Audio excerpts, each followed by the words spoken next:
So your nomination for an American Anime Award must have gotten you some attention in Japan. Did you ever get to meet like your Japanese counterpart, and what was it like? I did get to meet my Japanese counterpart for the series Gunsword that we're just mentioning. It was really cool, and it was at Sakura-Con in Seattle, and I did the voice for the character of Vaughn, which is the main character for Gunsword, and it was actually my first anime con that I had ever gone to, and the Japanese Seiyu was there along with the production staff, and we were promoting Gunsword together.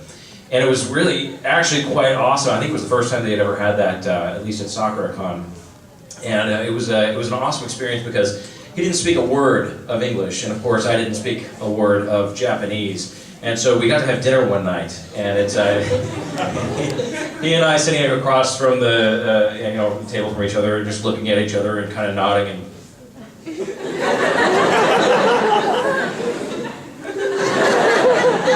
And then he'd just, talk to that guy next to him. Yeah, I know, it is good, huh? So, but yeah, it was a really cool experience. I didn't know there were anime awards. I didn't either. It's now defunct. It was a, wow. It was a... Oh, was that the big award show in New York all those years ago? Yeah. I was there, were you there? I wasn't there, I got nominated, but I didn't go. I just met him, he's awesome. That's really neat, though. Yeah, it was pretty cool. My first leading role in an anime series, too, so I was like, oh, that's cool. God, I'm kind of hating you a little more every day now. You won your first audition, you got your first award, man, just stop We it. just all have to rub up against him for that. I know. Not too close, not too close. Friends here is bringing in touch with love. I'd love to meet a counterpart. I can't believe you got to do that. Yeah, it was That's really neat. neat. Yeah. It was really neat. Right.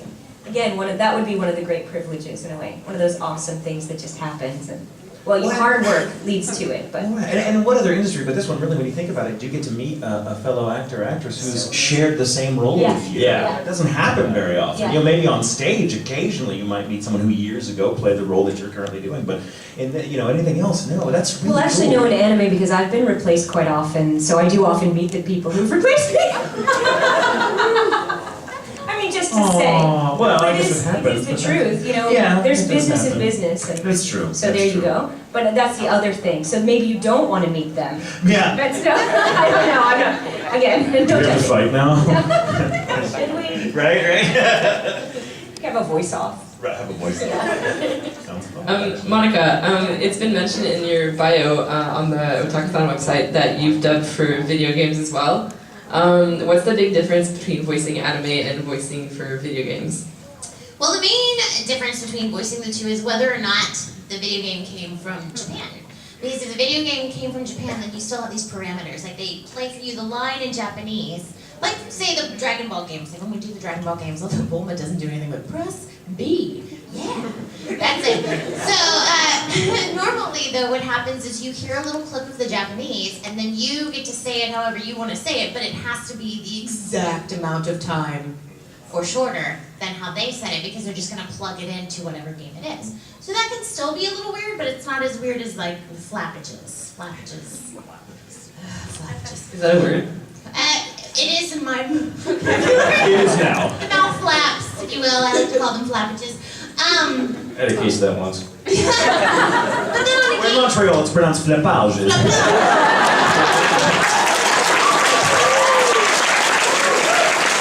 Now it just sounds classy. I like it now. That would be more like France, French. Here would be more like flappage.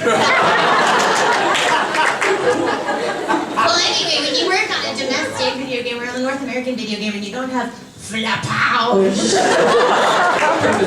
it's much more liberating because then you can kind of just go with the character. For example, we worked on Borderlands 2, Tatum and I recently, and we had the writers there and the guys from Gearbox were there, and so I play this gun called the Morningstar. It gives you a really hard time for being such a sucky person.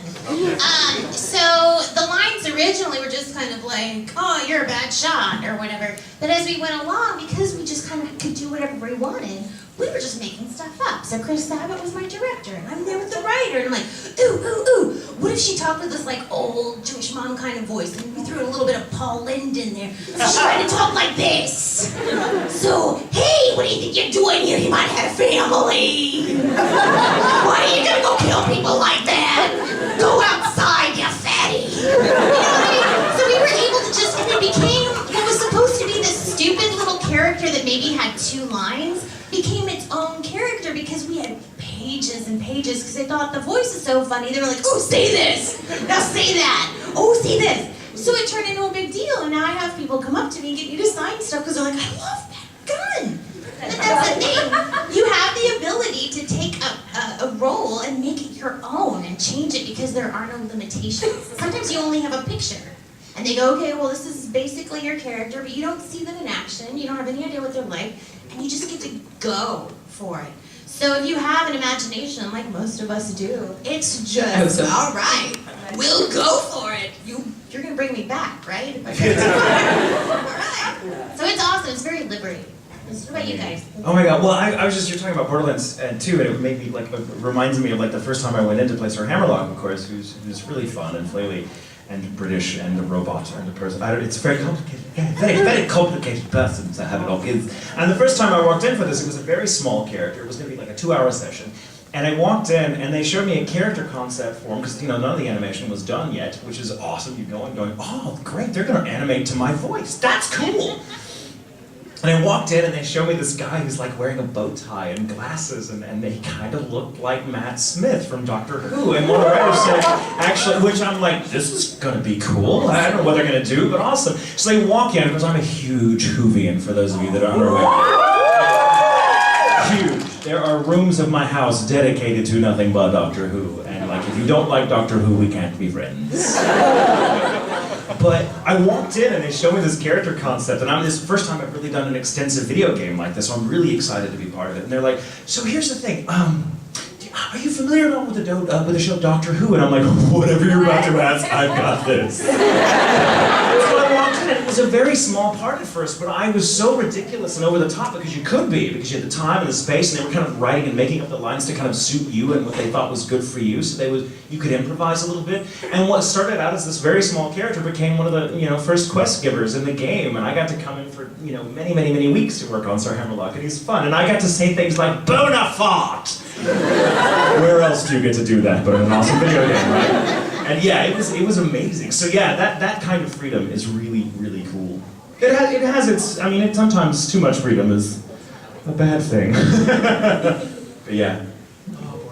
Veronica, we always hear about the fans asking for autographs on their skin and stuff like that. What's your weirdest fan experience? You know, I don't have that many weird ones, really. I did sign a woman's thigh in Albuquerque, but I did, yeah, well, I signed your thigh in Albuquerque. This girl came in a costume, an amazing costume she made herself, and she had a Pokeball bra, and I had to sign that. It was wonderful plaster of Paris, but it was an incredibly interesting thing to sign. We both got through it, and that's got to be the weirdest thing for me. I hate signing because I'm afraid it's going to poison people, so I guess the bra is preferable to the thigh. But anyway. There's a lyric in that song. Exactly. I was thinking that's the I'm a breast man, not a thigh man. I don't think that's appropriate. It's talking about chicken.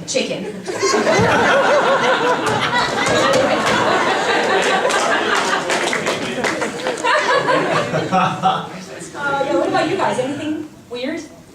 That I've signed? Yeah, that you signed. We don't want to know about all weird things. Oh, well, yeah. Just what you signed. I actually signed a guy's Jeep. Like, as in a real Jeep. He was a huge... Thank God you said I Jeep. know.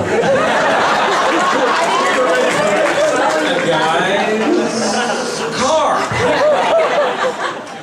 Oh yeah. No, he was a huge Resident Evil fan. Oh wow. And so he had converted his Jeep Wrangler, and it was just awesome. It's this beautiful Jeep that he had converted out to look very Resident Evil-esque.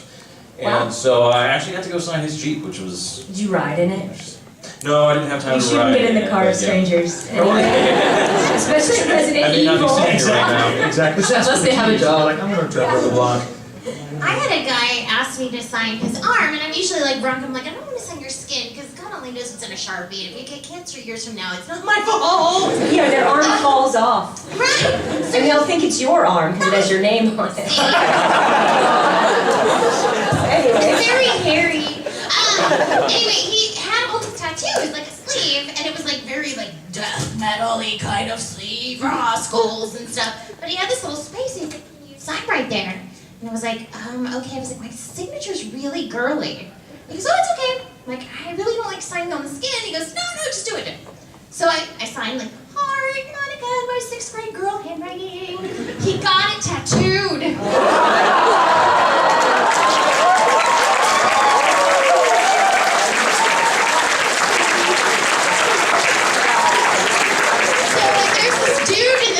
That has this sleeve of like crazy evil death. Now I ask first. I'm like, I want to tell this story, but I have to drop the F-bomb just once for effect during it. Is that okay? Am I Who's under in 14? trouble? Anyone under 14? Everyone's like, I'm gonna raise my hand. I'm gonna hear the F-bomb. I love it. Okay, the very first wall scroll for Black Butler that I signed, not so odd in and of itself, but we had just announced that I was playing Sebastian, and I was at a con in Baltimore. It's called Otakuthon, and it's huge. It's like 35,000 billion people or whatever, and we were there to premiere Italia. So we were already nervous because Italia, we're like, oh, we hope they love it, and we're premiering a show, and oh my God, there's a lot of people in this room that want to watch it and will kill us if they don't like it. And at the same time, I got a call from the brand manager while I was there saying, hey, they just announced you as Sebastian. I'm like, oh my God, you've killed me, why? I'm not gonna get home from this con alive. I'm gonna die the Italia way or the Black Butler way.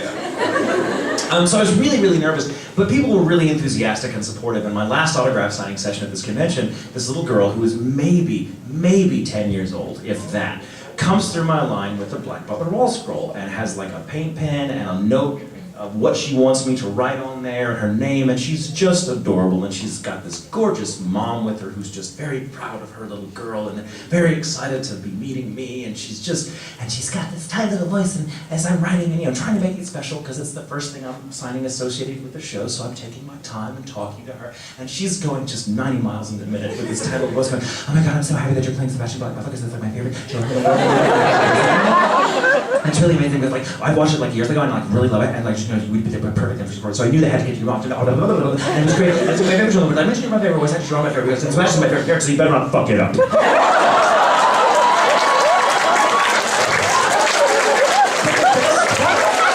best part is I just stop dead in my tracks and look up at her mom who's just going.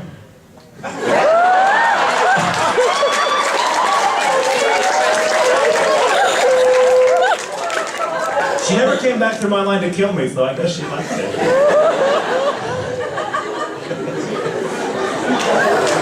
See, and she was 10, so...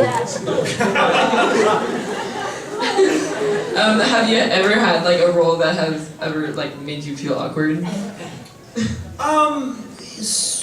You have awkward days where you walk in and you feel like, God, what is wrong with me? I don't have it today. I've had moments where, the French accent was difficult to find, so I had to wear a blue snuggie. It happened.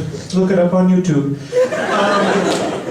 I've had days, I've never taken a role or been given a role that I felt, that I regretted, because I just feel like this is too much fun, and even if it's a role that's difficult for me or that I don't necessarily feel very confident about while I'm doing it, I trust in my directors and in the adaptive writers and the writers, whoever, to make it as good as possible, and I find something about it to get me through and to make it delightful, because I'm an actor. And if I'm not having a good time, I should at least pretend.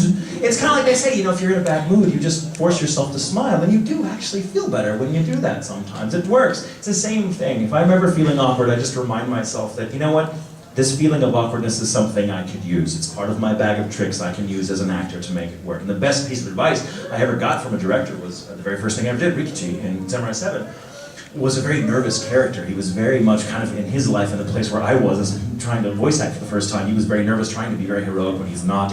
And I kept fighting, choking back my own nervousness because I was trying to be professional and trying to do right by this friend of mine who got me in. And he kept saying, yeah, you're just trying too hard. You're focusing so hard on not being nervous that there's no energy left over for the character. So just be nervous and give that to him. Give that to the character. Use it. It will work. And so for me, that something clicked. I'm like, God, any emotion I happen to be having right now, I can use. I can sort of transmute into what I need. And so I've never had a character that made me feel awkward. I had days, but never a character. What about lines?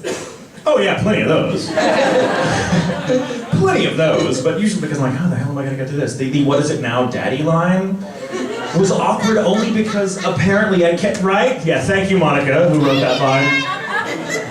It was a weird thing to say because I'm being directed by Caitlin Glass, who's like, yeah, you have to get it again, it just sounds too sexy, it needs to sound natural. I'm like, I have no other context for how this should sound. Because I don't just go to them like, hey daddy, how's it going? It's always like, what is it now, daddy? Not working, I'm like, I don't know what to do! So she just wore me down after At like least 9 you didn't have the pitcher catcher line. That I would have been fine with. What about any of you guys? Did you have like a